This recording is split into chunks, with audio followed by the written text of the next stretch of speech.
Have to be a star, baby. No, to be on my show. You don't have to be a star, but you better be bold. Good evening to you and yours. Is 10 p.m. on a Wednesday evening. And of course, you got yours truly, Kimberly F. Brown, Brown, inside the Little Hut podcast. And before we get started, I need to say hello to my sponsors right quick.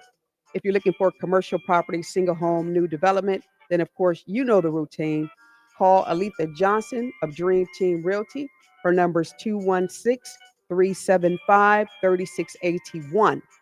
If you're looking for t shirts, hoodies, jackets, tumblers, cups, mugs, team uniforms, call New Beginnings 1111. The owner is Angie Marie, and she can be reached at 216 395 7335. So, of course, give her a call and let her know that Kimberly F. Brown or Brown on Cleveland, and of course, the Little Hut podcast referred you. And last but never least, my good friends over in Garfield Heights, our concerned citizens. Yeah. So listen, let's dive right into it. Election 2024 hot seat inside the Little Hut. First, let me say this: job well done to all of the candidates who ran. But out of fairness, I got to say congratulations to, hey, Donald Trump and the Republican team. I mean, they ran circles around the Democrat here in the state of Ohio, and no one can deny it. So, again, congratulations to Donald Trump, JD Vance, and the entire team. Also, too, big congrats going out to my Congresswoman, that's Chantel Brown. She kept the vultures off of her. And of course, she came home with the big old victory. Now, I know that the Little Hut podcast is not a favor to a lot of people because I'm an independent and I do not choose sides. So it doesn't matter if you're a Republican, if you're part of the Green Party, the Libertarian Party, the Democrat Party, it doesn't matter. If you have something that you need to say and if you want to express something, come on inside the Little Hut podcast. But understand this: when you express yourself, I may have some questions for you, so just be prepared. But before we go on, I got to say hello and thank you to Elliot Forham, who came on the show, Eric Sennenberg, Angel Washington, Donna Walker Brown, Delores Gray Ford, Tara Mosley of the city of Akron, Mayor Trevor Elkins of Newburgh Heights, and Mayor Matt Burke of Garfield Heights. They all came inside the Little Hut and they put their best foot forward and they held their ground. But let me say this real quick to the people in the city of Garfield. The city of Garfield this year, you guys had an issue on the ballot, and it was issue 19 regarding cameras over there on I-480, where a lot of people are being injured because of drivers who speed. Now, from my understanding, y'all had some dumb person at the polls telling constituents that the city has financial issues and that they needed to pass the levy to do that. That by far was not the truth. And this is what happens when you don't do your own homework and you listen to some dumb misdirect you. So therefore, the city suffers. So let me tell you guys what you guys did yesterday when you did not pass that issue 19. Here's what you did: you told the region that you prefer for people to get killed rather than healed, and rather than people be saved. And the money that would be generated from those cameras was going right to the kids and the seniors. So bravo to the dumb people over in Garfield Heights who believed the dummy who was standing at the polls. And yes, I said it: Brown, that damn Brown on Cleveland. Show enough said it, show enough. So now let's get down to this. it is very unfortunate or fortunate that, I don't know, Sherrod Brown got taken down by Bernie Marino. And I had the opportunity to meet Mr. Marino last year. He was over on the east side of Cleveland, actually helping Donna Walker Brown feed the needy. Now, he did that. I don't know too much else about that guy, but he did it. But at any rate, you know, good job to Sherrod Brown for all of the years that he served here in the state of Ohio. He will be missed. And now you got Bernie Marino, who will take the throne. All right. Also, too, our three Ohio Supreme Court Dem justices got ousted last night by those darn Republicans. Now, again, whew, Ohio is a red state. And as Mayor Trevor Elkins told you, it's getting redder and redder and redder. So listen, Dems, listen, I don't know what you guys are going to do because right now, the Republicans, as far as the state is concerned, they have a strong hold on the state of Ohio, a stronghold. So I don't know what's in your playbook as far as running your candidates, running your horses, but I'm going to say this. If I was y'all, I would not be using that same old tired ass playbook. I would go out there and get me a new playbook to understand how to take over the state of Ohio. Because right now, it really doesn't matter what seat you may hold because last I checked yesterday, y'all gonna lose every time. Brown on Cleveland. Yeah, don't get mad at me, you know, because I said it. All right, let's talk about Kamala Harris and how Kamala Harris took a big hit for the Democrats. Now, remember when the Dems forced, and I said forced Joe Biden out the race. Remember, I told you guys on the podcast, I said, that's a big mistake. I said, the Dems made a big mistake. Now, you know, who is Kimberly Brown? I don't know. I just know that when I run campaigns, I am 14-0, meaning that all my candidates win, every last one. Now, true enough, I didn't win my own campaigns. I lost 4 times, but I know how to win everybody else's. But I told y'all, you don't get rid of Joe, you get rid of the VP. They should have put somebody else in a position of the VP on this ticket. Let me tell you, here's what happened. Now, this is my theory. Right, wrong, and different. You know, I got to add my 2 cents to this, right? Now, Kamala Harris, bless her heart, she tried, she tried, she tried. Now she's probably crying. And I don't blame her. Her feelings should be hurt. But she was failed by others. I'm going to say it again. Kamala Harris was failed by others. Let's go back to when Kamala Harris ran for president, right? The old Kamala Harris, she was poised, she was direct, and she was fierce. Hell, at that time, I supported Kamala Harris. The only thing I didn't like about Kamala Harris, it really wasn't her, it was her sister. What's her sister name? Mia? Hell, I don't know. Was that she was messing up Kamala's campaign because she appears not to have the qualifications, the skill set to run a political team because people were getting into, you know, confrontations on the team and it really didn't make sense. Anywho, that's in the past. But this new Kamala Harris that the Dems put in the race, in my opinion, illegally, unethically, because they never had a primary. So to me, she was forced in a race and she was forced down the throats of the Democrat Party. I don't care what nobody say, that's just what it was. When the Dems decided to force her to run, they put a knife in the back of Joe Biden. Follow me. Now, here's what they had Kamala do. They had Kamala pretend as though she was black, and everybody knows she's not black. She's just simply a colored woman. She was better off telling people she was colored rather than pandering to black people acting as though we are stupid. So y'all had her play with our emotions and our intelligence. So you came off very offensive to the African American black community. And that, my friend, was a no, no, no. First thing. The second thing was, I believe that the Democratic Party used her. They used her and abused her. See, here's the situation. Remember when Donald Trump and Joe Biden had that first debate? Remember how bad Joe Biden fumbled? Well, they knew Joe was in trouble, but it's something about them, right?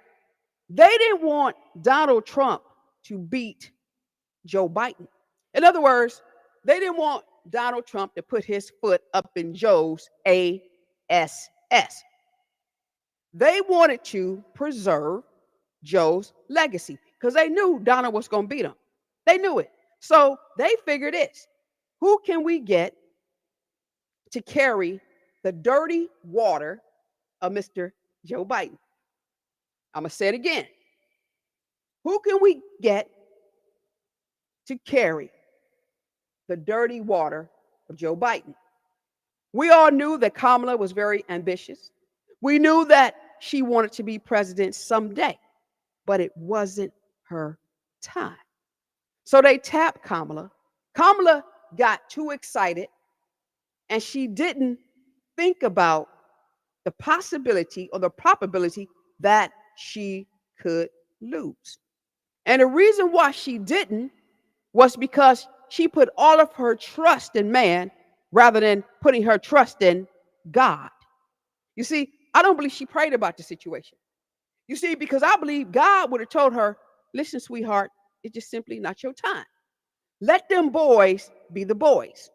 You pull back, let Joe and Donald go at it. Joe's going to lose. Donald will win. He will spend his next 4 years, meaning that he would have 8 years, right, in the White House. Then he can run. He can run again. His time would be up, right? You can only serve 2 terms. That would have been his second term, which simply means this: the next presidential election would have been anybody's race. You would have had a Republican, you would have had a Dem, and you would have had some wannabes. That would never be. That would have been the time, y'all, for Kamala Harris to iron her skills, come back out with her 1-2, and knock the hell out of a Republican candidate. Brown on Cleveland, yes, I said it. She was put in that race to be the fall guy. Here's what they did. As strong as this woman portrayed herself to be when she wanted to be president the first time, they made her silly. They made her goofy. Whoever her communications director is, his or her ass should be immediately fired. They put a chain, a string around her neck, a rope around her neck, and they pretty much told her, you cannot answer the questions. She didn't know what to do because it was like, damn if I do, damn if I don't. But as Florida Evans would say, damn, damn, damn. They used that woman. Then here's what they did. See, we knew they was going to start blaming people because that's just what people do, right? They knew she was not going to be successful. They knew it. Again, she was there to carry Joe's dirty bath water. And yes, I said it, Brown on Cleveland. Then you had Barack Obama. He take his butt out here and he want to act like he's the godfather. Talk to black men like they're little boys. And he offended a lot of black men. Black men were telling me, when they were on the fence about who to vote for, Mr. Trump or Mrs. Harris, when Barack Obama came out here and opened his big mouth and started talking reckless, them black men said, you know what? We don't owe you, we don't owe the Democratic Party anything. Because at the end of the day, what have they done for the black community? And again, she ain't black, and we don't have to vote that way. And Barack Obama cannot come down here and tell us what to do. Who in the hell does he think he is? Brown on Cleveland. So you lost votes because of Barack Obama. Then you had Michelle Obama. Michelle Obama want to come out and try to make black women feel guilty or sorry if, we didn't cast our votes for Kamala Harris. Last I checked, this is all about freedom of speech. What somebody does in that booth has nothing to do with you. And this is the reason why Kimberly Brown on Cleveland, inside the little hut, I don't like slate cards. It takes away the freedom to think. You guys play with us so much that you think that you can give us a $25 gift card and we're going to come to running. We're just going to run and do whatever you ask us to do. Somebody told y'all wrong. And y'all knew this from this playbook. You look at our neighborhoods. You look at our communities. You look at the haves, the have-nots, and the have-nothings, talking about the middle class. And you want people to follow your lead. Well, it didn't happen this time. Then you had people like Oprah Winfrey, who had Kamala Harris on stage for an interview and talking to the public. Even Oprah Winfrey was looking at her like she was crazy. Oprah knew as she sat in that chair, she knew this lady's not ready. But Oprah played the get along to go along, and that's why you lost. Unbelievable. Then, rather than you send people directly to the local community and serve as surrogates for Kamala Harris, you ain't do that. No. Y'all use the same playbook you used for Hillary Clinton. Y'all think that y'all can bring actors and singers and twerkers, put them on the stage, shake the tail feather, and black folk, young folk, are supposed to come a running. Y'all done lost y'all damn minds. You had people like Cardi B on stage, didn't know what to say. She gave a subliminal endorsement to Donald Trump. She says, we don't want to go back to those 4 years. Well, the last 4 years was y'all. That was the biggest endorsement ever. That was crazy. Then you guys was playing checkers and the Republicans was playing chess. This is the funny thing. Y'all went and got LeBron and Beyonce. Donald Trump, he went and got Elon Musk. Unbelievable, right? That first debate, everybody knows, the debate between Kamala and Donald. Everybody knows that it was 3-on-1.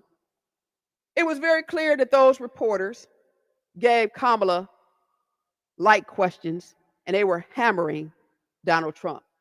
Listen, Stevie Wonder saw through that mess, right? So y'all went and got CNN, ABC, NBC. Damn. Donald Trump went and got Joe Rogan. You see, Donald Trump and his team, they pretty much had every single podcaster on YouTube siding with him.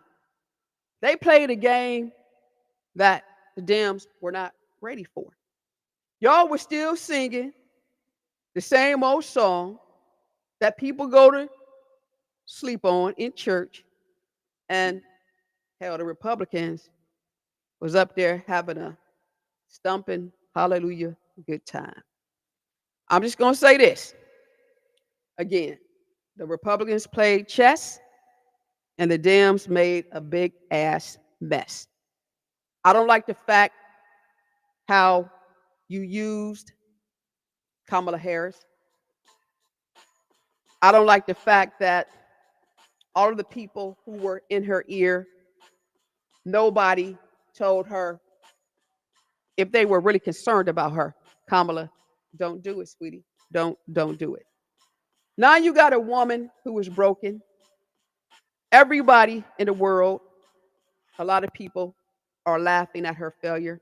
I'm not at all. Because I believe that it can only make her stronger. It can only make her stronger. But I do know this, that woman is thinking about who had her back and who was under attack.